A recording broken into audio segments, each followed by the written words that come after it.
কইতাছে পাইছি পাইছি, অনেক দিন পর্যন্ত তালাশ করে পাইছি, এই তো সেই গাবি, গাঢ় হলুদ বর্ণের গাবি। রে যুবক, তুমি এই গাবিটা বিক্রি করবা না, যাও তুমি 2 দিন অপেক্ষা করো। বনি ইসরাইলের নবী মুসা 6 জনের বাহিনী নিয়ে তালাশ করতেছে এই গাবিটা।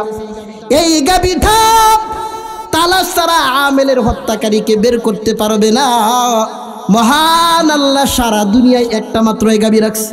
তুমি মা বাবার ভাগ্য সন্তান, মা বাবার কথা অমান্য করো নাই। প্রথম দিন যদি 3 দিরহামের জায়গায় 6 দিরহাম নিয়ে যাইতা, মাত্র 3 দিরহাম লাভ হইতো। দ্বিতীয় দিনেও যদি 6 দিরহামের জায়গায় 12 দিরহাম নিয়ে যাইতা, অল্প লাভ হইতো। যে যুবক, যাও, এই আমি তোমাকে মূল্যটা শিখাইয়া দিলাম।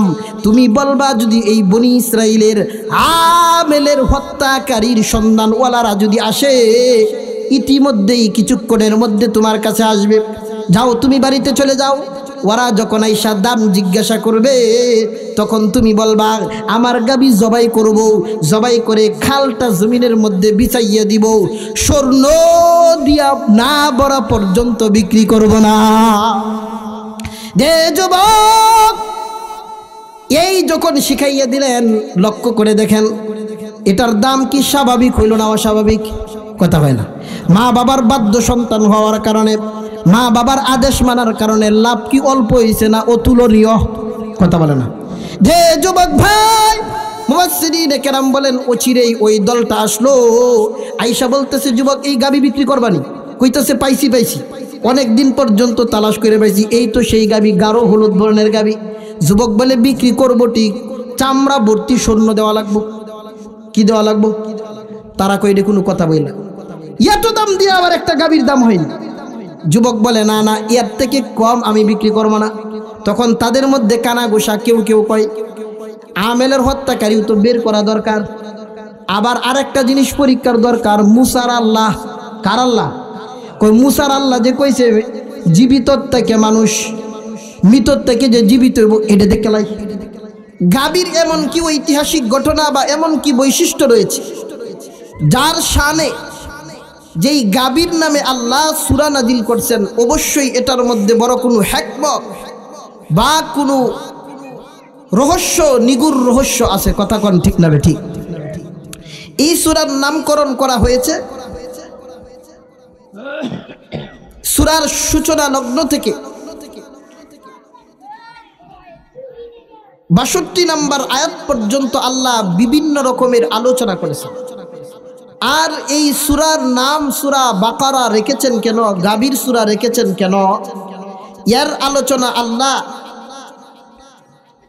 ৬৮ নম্বর আয়াত থেকে ৬৭ নম্বর আয়াত থেকে এই সূরার নামকরণের ঐতিহাসিক ঘটনার আলোচনা করেছে। ঘটনাটা কি?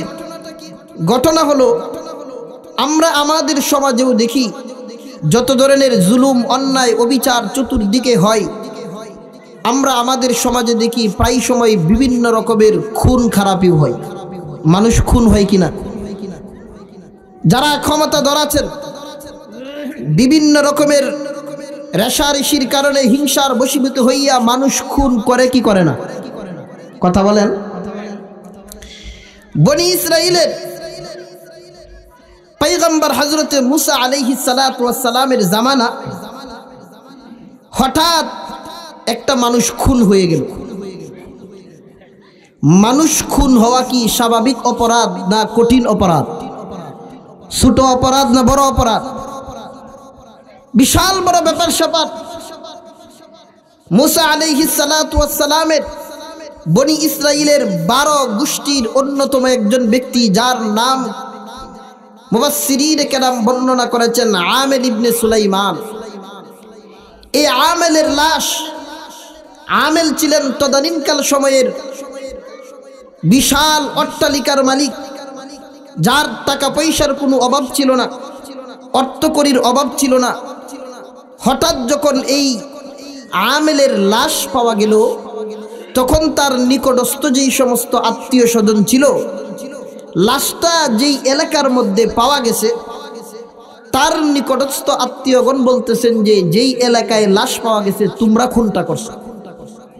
আর তারা বলতেছে যে না, আমরা খুন করি নাই। তারা আল্লাহর নামের কসম খেয়ে বলতেছে যে আমরা খুন করি নাই। আরেকটা বিষয় জানা থাকলে বিষয়টা সহজেই বুঝবো।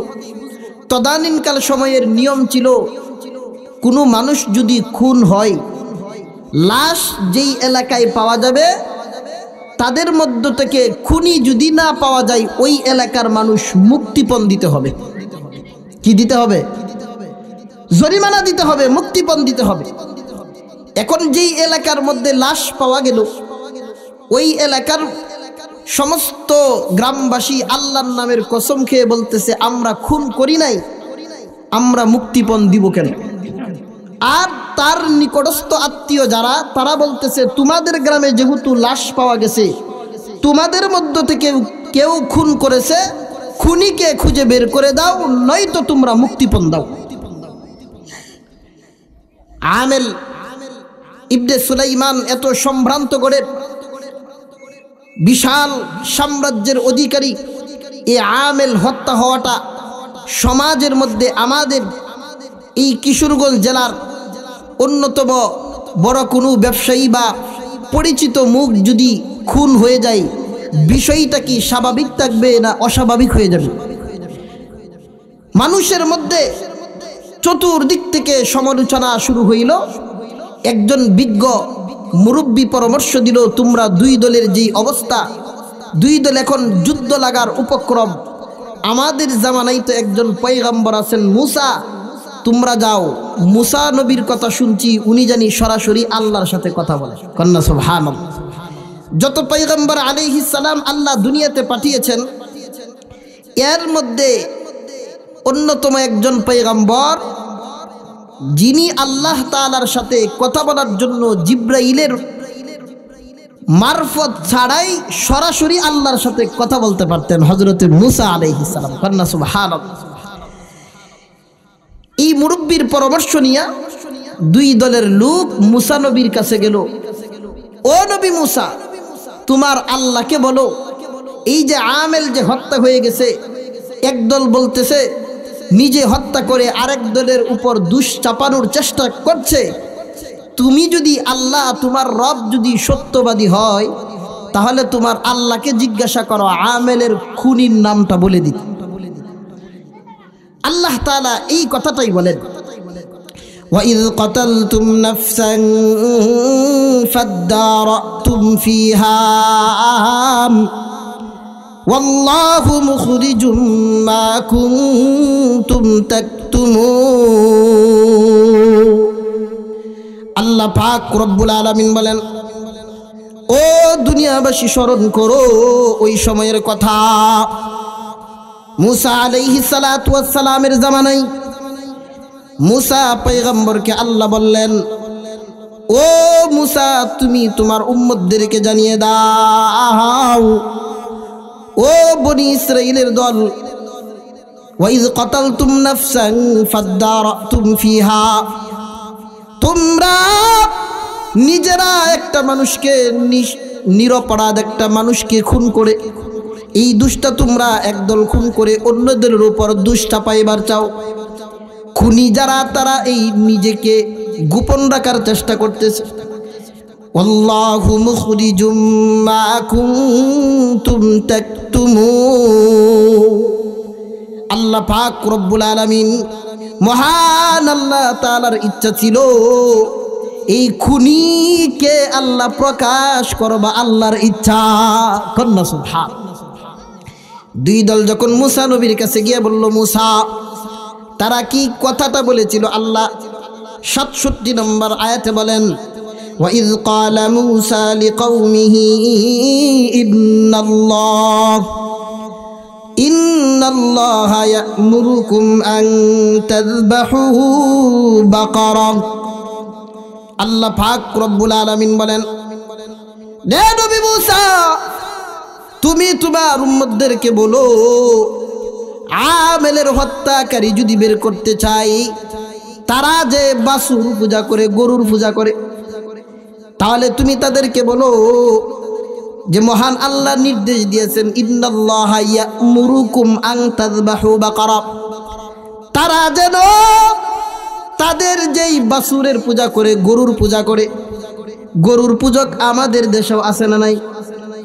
হিন্দুদের গরু বিলে মা, কথা কয় না, হিন্দুদের জন্য গরু কি মানা? আচ্ছা, গরু যদি এদের মা হয় বাবা কেডা? কথা বলে না, বললেও তো শরম লাগে। তারা নিজেদেরকে বাসুরের পূজা করে, বাসুর গাবিকে তারা তাদের রব মনে করে, খুদা মনে করে। আল্লাহ তাদের এই মন চাহি রব, যাতে তারা যে এটাকে বাসুরকে যেন রব স্বীকার করতেছে, অথচ আল্লাহ বলেন আসমান এবং জমিনের নিচে মহান আল্লাহ যা কিছু সৃষ্টি করেছেন আমাদের খেদমতের জন্য। ওহুয়াল্লাযী খালাকা লাকুম মা ফিল আরদি জামিআ।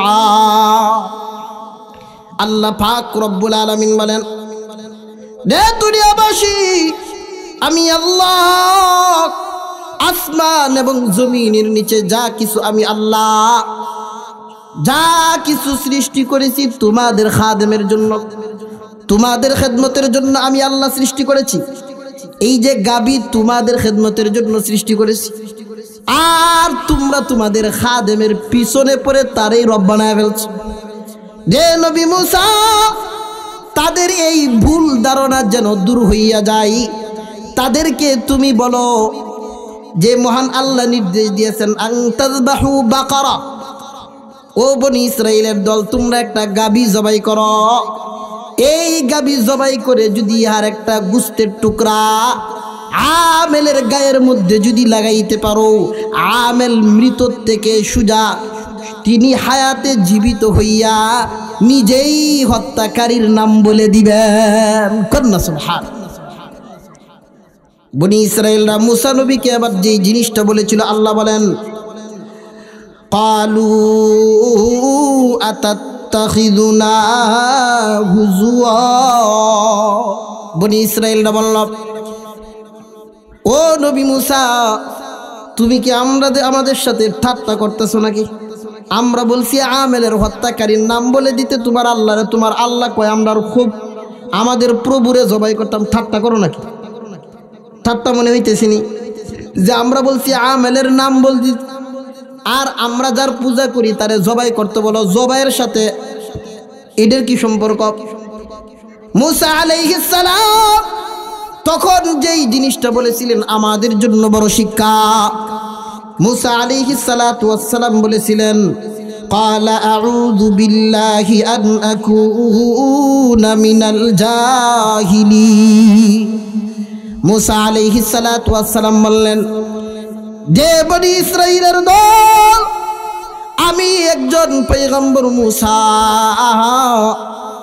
তোমরা আমার উপর যেই অপবাদ দিতেছো যে আমি ঠাট্টা করতেছি, আমি তোমাদের সাথে তামসা করতেছি, ও বনি ইসরাইলের দল, আমি আল্লাহ তাআলার কাছে আশ্রয় চাই। ঠাট্টা বিদ্রুপ করা কোনো নবীদের কাজ না, ঠাট্টা বিদ্রুপ রং তামসা করা কোনো নবীদের কাজ না, ঠাট্টা বিদ্রুপ করা কোনো আলেমের কাজ না। ঠাট্টা বিদ্রুপ করা হইছে সাধারণ মানুষের কাজ, ঠাট্টা বিদ্রুপ করা হইছে মূর্খ মানুষের কাজ। ঠাট্টা বিদ্রুপ করা কাদের কাজ? সবাই বলে দিই, কি কোনো সমস্যা নাকি? এদিকে আমরা যারা আলোচক, আমরা সামনে বসে আছি, মেহেরবানি করে আমার দিকে লক্ষ্য করি।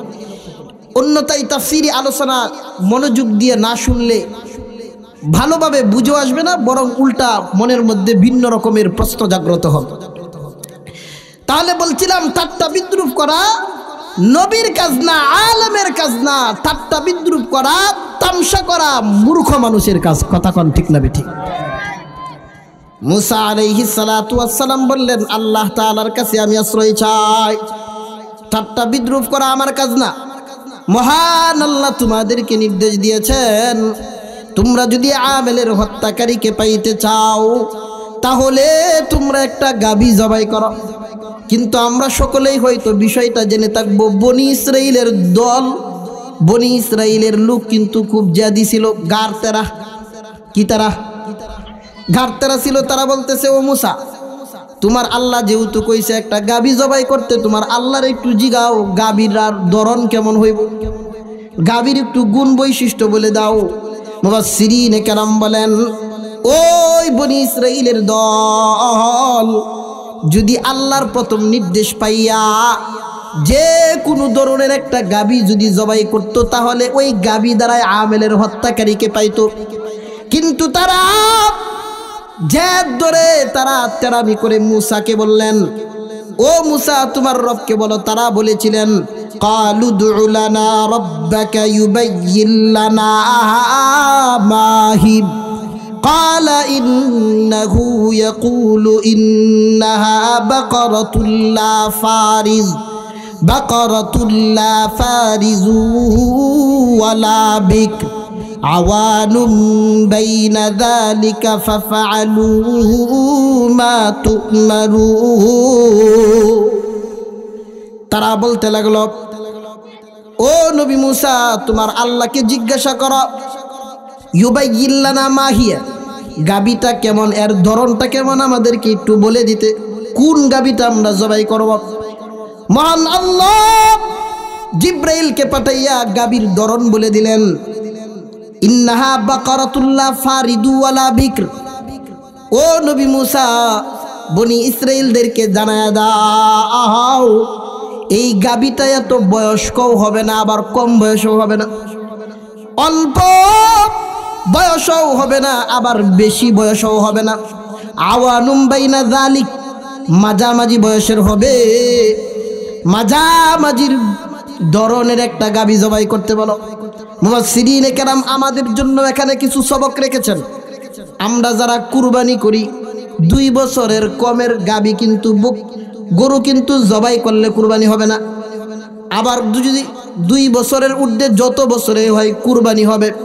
কিন্তু মহান আল্লাহ তাআলার কাছে মাঝামাঝি বয়সের গাবি আল্লাহর কাছে বড় পছন্দ। কন্যা সুবহানাল্লাহ। এখানে আমাদের জন্য আরেকটা শিক্ষা, যুব সমাজের মাহফিল, যে যুবক ভাই আল্লাহ এই যে আওয়ানুম বাইনা যালিক শব্দটা বলেছেন, মাঝামাঝি বয়স আল্লাহ তাআলার কাছে খুব পছন্দ। ও যুবক ভাইরা, প্রত্যেকটা মানুষের বাল্যকাল আছে, শৈশবকাল আছে, যৌবনকাল আছে, বার্ধক্যকাল আছে না নাই? যে দুনিয়াবাসী, ও যুবক ভাই, তোমার ওই শৈশবকাল আর কৈশোরকাল বার্ধক্যকালের থেকে মহান আল্লাহ তাআলার কাছে মাঝামাঝি যেই কালটা যৌবন কালের ইবাদত আল্লাহ তাআলার কাছে বেশি পছন্দনীয়। যুবক বয়সের ইবাদত আল্লাহ তাআলার কাছে বেশি পছন্দনীয়। বিশেষ করে মুফাসসিরিনে কেরাম বলেন 15 থেকে 25 বছর, এই সময়টা কোন যুবক যদি নিজেকে কন্ট্রোল করতে পারে, সব রকমের অপরাধ থেকে যদি নিজেকে বাঁচাইতে পারে, সব রকমের অন্যায় থেকে যদি নিজেকে বাঁচাইতে পারে, মুফাসসিরিনে কেরাম বলেন কিয়ামতের দিন আল্লাহ ডাক দিয়া বলবেন, যেদিন সূর্যটা মাথার আদাত উপরে থাকবে, মহান আল্লাহ কিয়ামতের দিন ফেরেশতাদেরকে বলবেন, যে ফেরেশতা যেই যুবক যাকে যৌবনের আগুন যাকে জ্বালাইতে পারে নাই, আজ কিয়ামতের বিভীষিকাময় অবস্থায় আমি আল্লাহ সূর্যের আমি তাকে কষ্ট দিব না।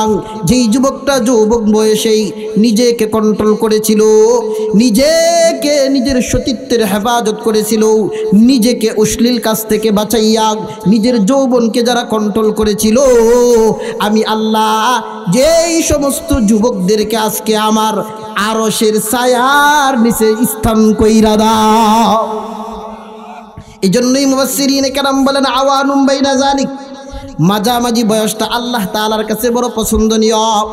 আমাদের জন্য আমরা যখন কুরবানি দিব মাঝামাঝি বয়সের দিব তো ইনশাআল্লাহ।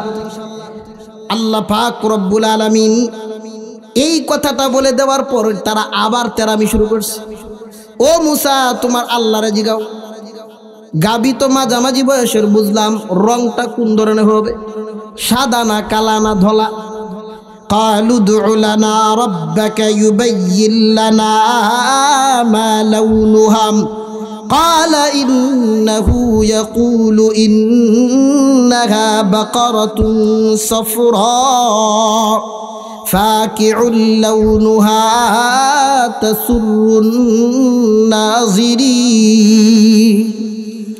বনি ইসরাইলের লোকেরা বলল, ও মুসা, তোমার আল্লাহকে জিজ্ঞাসা করো, ইউবাইয়িন লানা মা লাউনুহা, এই গাভীর রংটা কেমন হবে। মহান আল্লাহ জিব্রাইলকে পাঠাইয়া গাভীর রংটাও বর্ণনা করে দিয়ে বলেন, ইন্নাহা বাকারাতুন সাফরা। ও নবী মুসা, তুমি বনি ইসরাইলদেরকে জানায়া দাও, এই গাভীর রংটা হবে গাঢ় হলুদ বর্ণের। দুনিয়াতে বহু ধরনের কালার দেখেছেন, গাঢ় হলুদ বর্ণের কোনো গাভী দেখছেননি? দেখছেন মনে হয় আপনারা? আমার এই অল্প বয়সে দেখি নাই দুনিয়াতে কোনো গাঢ় হলুদ বর্ণের, একদম কড়া হলুদ বর্ণের গাভী দেখবেন না। আল্লাহ তাদের তেরামির কারণে এমন একটা কথা বলে দিলেন, বাকারাতুন সাফরা, গাঢ় হলুদ বর্ণের গাভী, ফাকিউল লাউনুহা তাসুরুন নাযিরিন, যেই গাভীটা এমন হবে যে দর্শক দেখলেই তার মন জুড়ায় যায়, তার প্রতি মানুষের একটা আকর্ষণ থাকবে, এমন একটা গাভী হবে। কিন্তু বনি ইসরাইলের দল তারা আরো তেরামি শুরু করছে। ও নবী মুসা, তোমার আল্লাহরে জিজ্ঞাসা করো, রঙের সাথে সাথে আরো কোনো বৈশিষ্ট্য আছে কিনা, আরো কোনো গুণ তার আছে কিনা।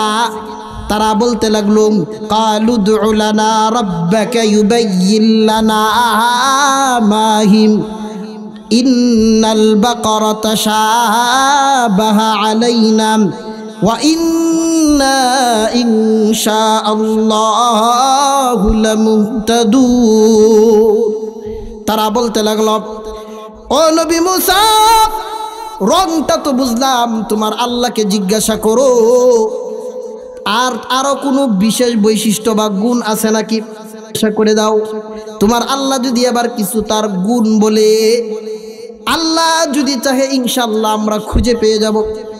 তখন আল্লাহ এমন কিছু সত্য জুড়ে দিলেন। আল্লাহ বলেন, ক্বালা ইন্নাহু ইয়াকুলু ইন্নাহা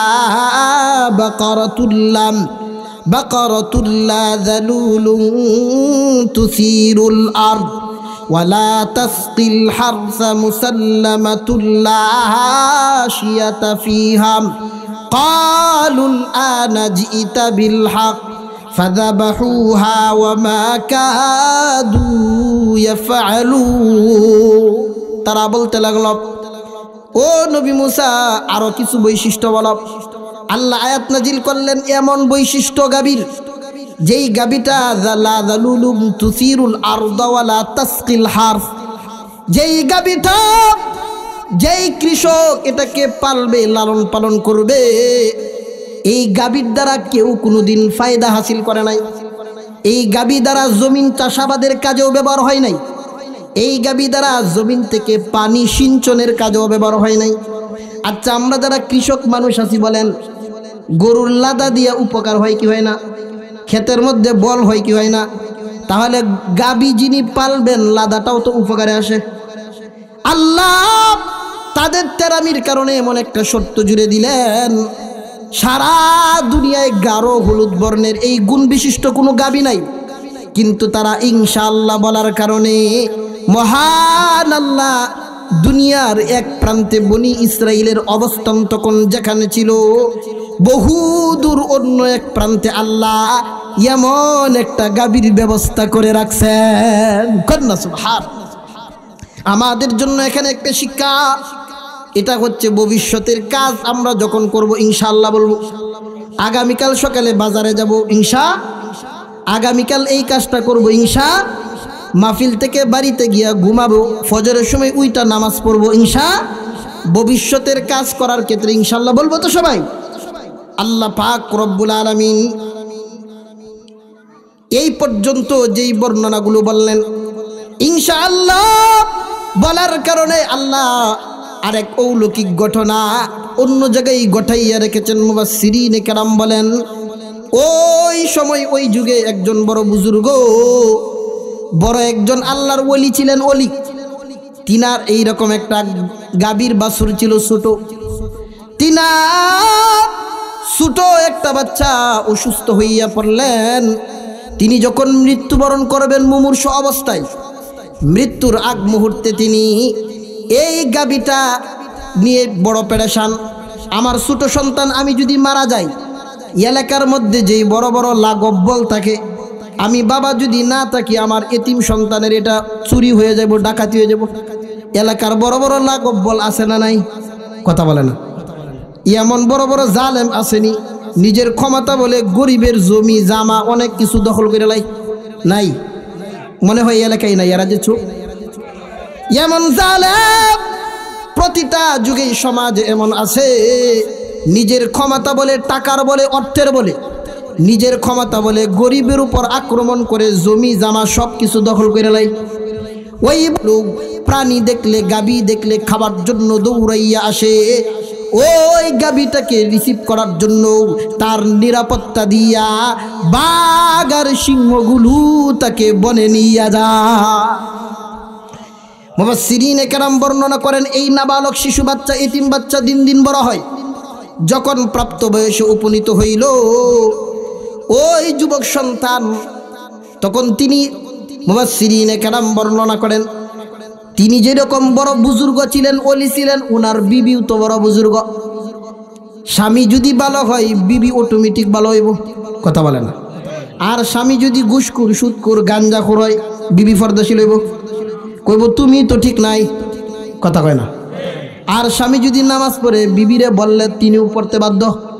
আর নিজে যদি নামাজের সময় টিভি চাইরা বিবিরে কয় নামাজ পড়বনি। বুজুর্গ, তিনার বিবিও তো বড় বুজুর্গ, আল্লাহর ওলি। ওই শিশু সন্তানটা যখন প্রাপ্ত বয়সে উপনীত হইল, সে এবার উপার্জনের জন্য একটা কাজ তিনি সন্ধান করলেন। আগেকার যুগে মানুষ বেশি বেশি লাকড়ি কুড়াইতো, লাকড়ি কুড়াইয়া এগুলো বিক্রি করে উপার্জন করত। ওই যুবক সন্তান জঙ্গল থেকে লাকড়ি কুড়াইয়া যেই অর্থ উপার্জন হয়, এটাকে 3টা ভাগ করেন। কয়টা ভাগ? কয়টা ভাগ? এই উপার্জিত অংশ, এই 3 হালতে অর্থ সম্পদটা 3টা ভাগ করে একটা অংশ তিনি গরিব মিসকিনদের মধ্যে দান করে দেন, একটা অংশ মা বাবার কাছে দিয়ে দেন। মা তার জন্য এমনভাবে দিল থেকে দোয়া করে, দোয়ার বদলেতে আল্লাহ কেমন লাভবান করছিলেন সামনে আসবে। আমাদের জন্য মুফাসসিরিনে কেরাম এখান থেকে সবক দিয়েছেন। ও যুব সমাজ, ওই বনি ইসরাইলের যুবকের মতন তোমরাও তোমাদের উপার্জিত অংশকে 3টা ভাগ করো। একটা অংশ তুমি আল্লাহর রাস্তায় খরচ করে দাও, এতিম মিসকিনদেরকে তুমি দান করে দাও, মাদ্রাসা মসজিদে দান করে দাও, মাদ্রাসা মসজিদে দান করে দাও, দ্বীনের খাতে দান করে দাও। কারণ হইল রে দুনিয়াবাসী, একটু চিন্তা করো, এই যে দুনিয়ার মধ্যে আমরা বসবাস করতেছি, আমার বলতে কতটুকু? আমার বলতে 3 জিনিস। কয় জিনিস? কথা বলে না। খারাপ লাগতেছে আপনাদের? আমার বলতে কয় জিনিস? একটা হইল আমি যা খাই ভিতরে ঢুকে এটা আমার, আমি যা পড়ি এটাও আমার, আর আমি যা আমল করি এটাও আমার। প্রথম 2টা দেখেন, যেটা খাই এটা তো নষ্ট হয়ে বের হয়ে যায়। কথা বলে না। আর যেটা পড়ি, কাপড় চাপড়, এটাও তো এক সময় পুরান হয়ে যায়, কোনো কাজে লাগেনি। আর একটা, যেই জিনিসটা আপনি আমি আমল করব, ভালো করব, খারাপ করব, এটা আমার, এছাড়া আপনার সাথে আর কিচ্ছু যাবে না। ওই যুবক সন্তান একটা অংশ মাকে দিয়ে দেন। যে যুবক ভাই, একটা তোমার উপার্জিত অংশ মা বাবার হাতে দিয়ে দাও। কারণ তুমি আজকে অর্থ সম্পদওয়ালা হইছো, আজকে তুমি বড় চাকরিওয়ালা, প্রবাসে গিয়ে তুমি লক্ষ লক্ষ টাকা কামাও, সব অ্যাকাউন্ট বিবির নামে, মা বাবারা দেও না। এমন ছেলে আছে না নাই? যে যুব সমাজ, মা বাবার প্রতি আনুগত্যশীল হও, মা বাবার সাথে মা বাবাকে খুশি করো। খুশি নবীজি বলছেন, রিজাল রব্বি ফি রিজাল ওয়ালিদাইন ওয়া সাখাতুহু ফি সাখাতিহিমা। যে যুব সমাজ, ও দুনিয়ার সন্তানরা, মা বাবাকে যদি সন্তুষ্ট করতে পারো, খেদমতের মাধ্যমে, টাকা দেওয়ার মাধ্যমে, আদর সোহাগের মাধ্যমে, যেইভাবেই মাকে যদি খুশি করতে পারো, বাবাকে যদি খুশি করতে পারো, নবীজি বলেন মা বাবা খুশি তো আল্লাহ খুশি। মা বাবা নারাজ তো আল্লাহ নারাজ। ও যুব সমাজ, তুমি যদি মা বাবাকে খুশি করে মা বাবার থেকে যদি জান্নাতটা অর্জন না করতে পারো, তাহলে তুমি নিজে কপাল পোড়া। যে যুব সমাজ, বিশেষ করে তোমার মা বাবা যখন বার্ধক্যে উপনীত হইব, ইম্মা ইয়াবলুগান্না ইনদাকাল কিবার আহাদুহুমা আও কিলাহুমা, আল্লাহ পাক রব্বুল আলামিন বলেন যে দুনিয়ার সন্তানরা বিশেষ করে মা বাবার প্রতি তো খেয়াল রাখবাই, বিশেষ করে যখন তারা বার্ধক্যে উপনীত হয় তখন আরো বেশি খেয়াল রাখবা। কারণ হইল বার্ধক্যে যখন উপনীত হয় তখন তাদের হালতটা শৈশবকালের হালত হয়ে যায়। একই কথা বারবার জিজ্ঞাসা করে। একটু আগে আপনি খাওয়াইছেন, আপনার বিবি খাওয়াইছে, আপনি আসলেই বাড়িতে বিচার দিব, তোর বউ খাওয়ায় না, কথা হয় না, আছে না নাই? বারবার তোমার মা বাবা শৈশবের আচরণ তার মধ্যে চলে আসে। ও যুবক ভাইরা, বিশেষ করে বার্ধক্যকালে মা বাবার খেদমত করো। ফালা তাকুল্লাহুমা উফ, তাদের সাথে ধমকের সুরে কথা বলবা না। ওয়ালা তানহারহুমা, তাদেরকে ধমক দিবা না, তাদের মনের মধ্যে কোনো কষ্ট দিবে না, বরং তাদের সাথে নম্রভাবে সুন্দরভাবে তোমরা তাদের সাথে কথা বলো। যুবক ভাই, তোমরা যদি তোমাদের একটা অর্থ মা বাবার হাতে দিয়ে দাও, বাহ্যিকভাবে মনে করবা 5,000 টাকা দিয়ে দিলাম আব্বারে, 1,000 টাকা দিয়ে দিলাম আম্মারে পার্সোনালভাবে খরচ করার জন্য। ও যুবক ভাই, তুমি যদিও বাহ্যিকভাবে মনে করতেছো তোমার লস হয়েছে, মহান আল্লাহ মা বাবার অন্তর থেকে যে দোয়াটা আসবে, এই দোয়ার বদৌলতে আল্লাহ তোমাকে অন্য কোনো দিক দিয়া বহু গুণ বরকত বাড়ায়া দিবে। কারণ তুমি চিন্তা করো যুবক ভাইরা, আজকে তুমি বড় চাকরিজীবী, বড় বড় তুমি অফিসার হয়ে গেছো। যে যুবক ভাই, তোমার আব্বা আম্মা সেও তো এক সময় যুবক ছিল, কথা বলে না, তারও তো বন্ধু বান্ধব আছে। ওই বন্ধু বান্ধব দেখবেন মুরব্বীদের মধ্যে কত মিল মহাব্বত। ওই মুরব্বীদের মধ্যে বন্ধু বান্ধব প্রতিদিন বাজারে যায়, অন্য বন্ধু তাকে চা খাওয়ায়, সে মনে মনে এর 2 দিন পরে আর যায় না। তার মন চায়, আরে আমার বন্ধু আমারে প্রতিদিন চা খাওয়ায়, বিলটা সে দেয়, আমার তো টাকা নাই। মনের মধ্যে বড় ব্যথা নিয়ে সে যায় না। আর তুমি যদি নিজের অর্থ থেকে কিছু অংশ মা বাবার হাতে যদি উঠাইয়া দাও, তোমার বাবার মনটাই বড় থাকবে, কথা কোন ঠিক না বেঠিক? সে প্রতিদিন নিজে খরচ করতে পারবে, বন্ধু বান্ধবদেরকেও তাদের পিছনেও খরচ করতে পারবে। অনেক সময় তোমার মা বাবা যখন বাজার থেকে আসে, তোমার সন্তান বলে দাদা কি আনছো মজা দেও, তখন দাদা মনের মধ্যে বড় ধাক্কা লাগে, আহারে এই সন্তানের জন্য সব করলাম, আজকে সন্তানের উপর সব ছেড়ে দেওয়ার কারণে একটা মজা না টাকা আমার কাছে নেই। যে যুবক ভাই, তোমার টাকা দিয়েই তোমার সন্তানের জন্য করবে, মহান আল্লাহ তোমার উপার্জনের মধ্যে এমন বরকত বাড়াইয়া দিবেন। মা বাবাকে যদি খুশি করতে পারো, নবীজি বলেন বান্দা তুমি মরতে দেরি হবে, জান্নাতে ঢুকতে দেরি হইব না। ওই যুবক তার 3 ভাগের অর্থ 1 ভাগ দিয়া দেয় মার হাতে, মা দোয়া করেন, মা সন্তানের জন্য দোয়া করেন। এইভাবে জিন্দিগি যাইতেছে। রাতের বেলা তিনি 3টা ভাগ করলেন রাতকে। মুফাসসিরিনে কেরাম বলেন প্রথম ভাগে মা বাবার মার খেদমত করে, আর অর্ধেক অংশ সে রাত্রে ঘুমায়, আর 1 ভাগে সে আল্লাহ তাআলার ইবাদত করে। কন্যা সুবহানাল্লাহ। যে যুবক ভাই, ও দুনিয়াবাসী, তোমাদের অর্থকে তোমরা ওই যুবকের মতন 3টা ভাগ করবা, আর তোমাদের নিজেদের ব্যক্তিগত সময়কেও 3টা ভাগ করবা। একটা সময় মা বাবার খেদমত করবা, আরেকটা সময় আল্লাহর সন্তুষ্টির জন্য ইবাদত করবা, আরেকটা সময় তুমি নিজের প্রয়োজন পূরণের জন্য ঘুম বা বিশ্রাম করবা। ওই যুবক এইভাবে জিন্দিগি চলতেছে।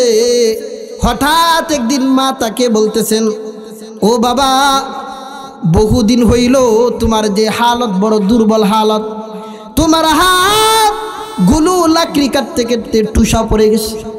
ও বাবা, তোমার আব্বার একটা আমানত আছে, আমানত, যাও তুমি অমুক জঙ্গলের মধ্যে চলে যাও। ওই জঙ্গলের মধ্যে গিয়া তোমার আব্বা যেইভাবে আল্লাহর কাছে আমানত রেখেছিল, তোমার আব্বার মতন তুমিও গিয়া একটা ডাক দিবা, তোমার আব্বার মতন তুমিও গিয়া ডাক দিবা। ওই যুবক মার কাছ থেকে শিখে গিয়ে বলতেছেন, ও ইব্রাহিম, ও ইসমাইল, ও ইসহাকের আল্লাহ, আমার বাবা তোমার কাছে যেই আমানতটা রেখে গিয়েছিল, আমার আমানতটা ফিরাইয়া দাও। কন্যা সুবহানাল্লাহ।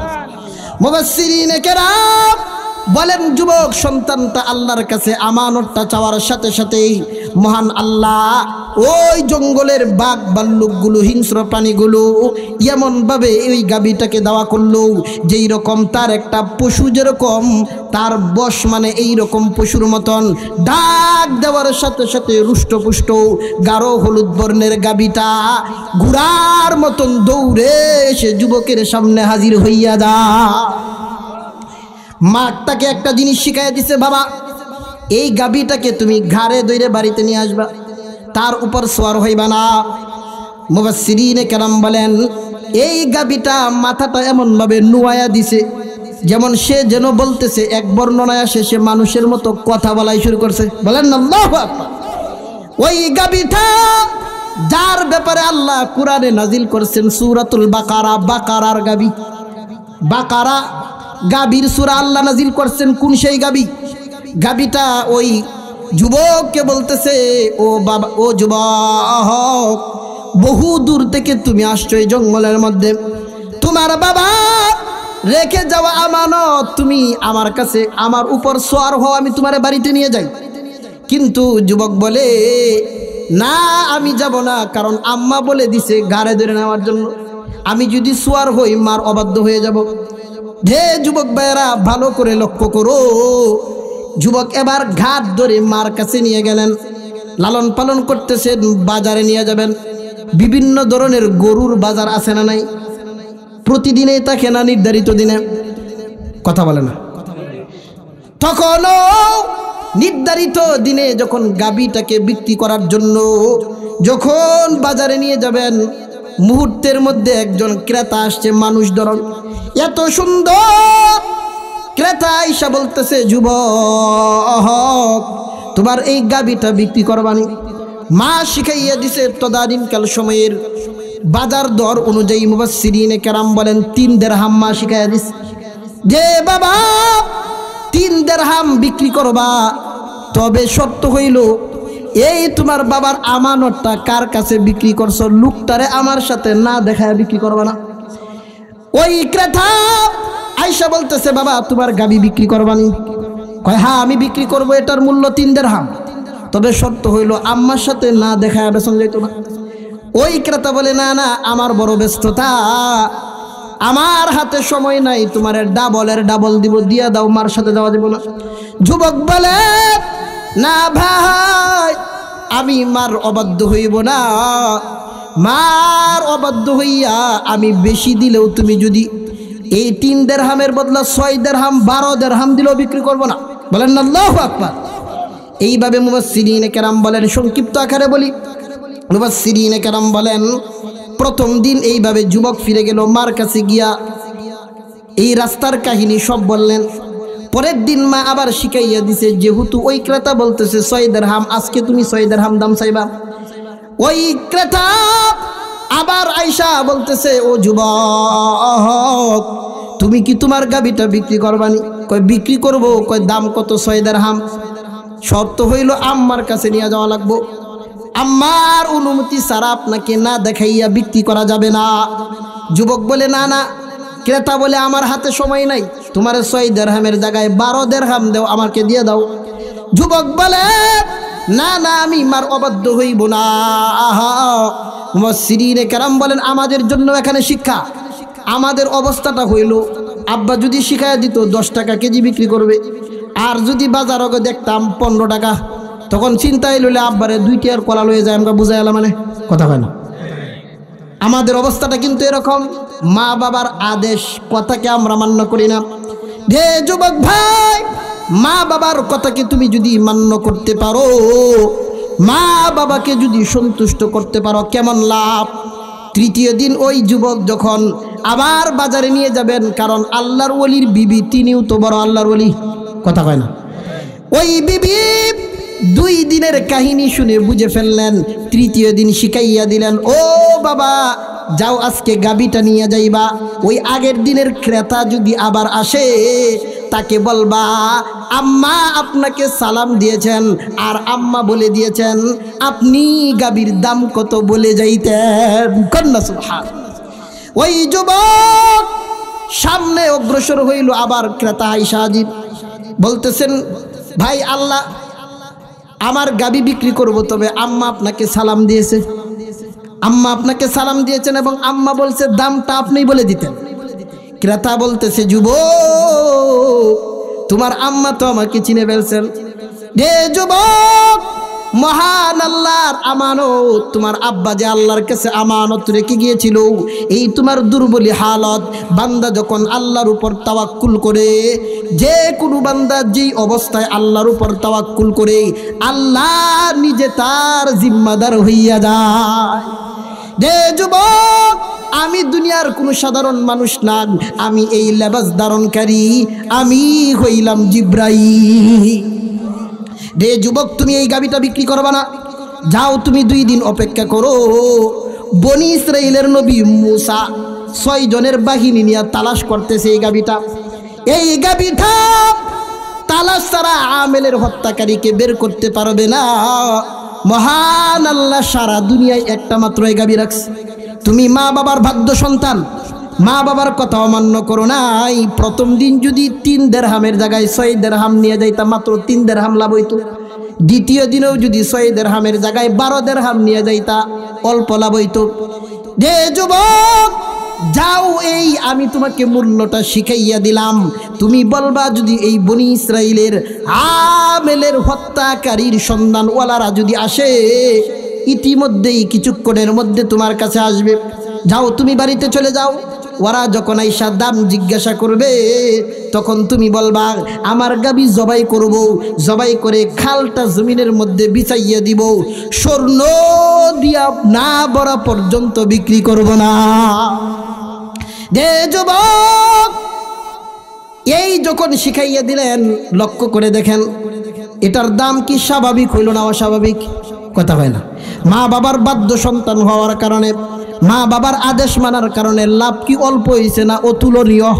কথা বলে না। যে যুবক ভাই মুফাসসিরিনে কেরাম বলেন অচিরেই ওই দলটা আসলো। আয়েশা বলতেছে যুবক এই গাবি বিক্রি করবানি? কইতেছে পাইছি পাইছি, অনেক দিন পর্যন্ত তালাশ করে পাইছি, এই তো সেই গাবি, গাঢ় হলুদ বর্ণের গাবি। যুবক বলে বিক্রি করবো ঠিক, চামড়া ভর্তি স্বর্ণ দেওয়া লাগবো। কি দেওয়া লাগবো? তারা কইলে কোনো কথা বইলা, এত দাম দিয়ে আবার একটা গাবির দাম হয়নি। যুবক বলে না না, এর থেকে কম আমি বিক্রি করবো না। তখন তাদের মধ্যে কানা গোসা কেউ কেউ কয় আমেলের হত্যাকারীও তো বের করা দরকার, আবার আরেকটা জিনিস পরীক্ষার দরকার। মুসার আল্লাহ, কার আল্লাহ? কই মুসার আল্লাহ যে কইছে জীবিত থেকে মানুষ মৃত থেকে যে জীবিত হইব, এটা দেখে লাই। কি দেখে লাই?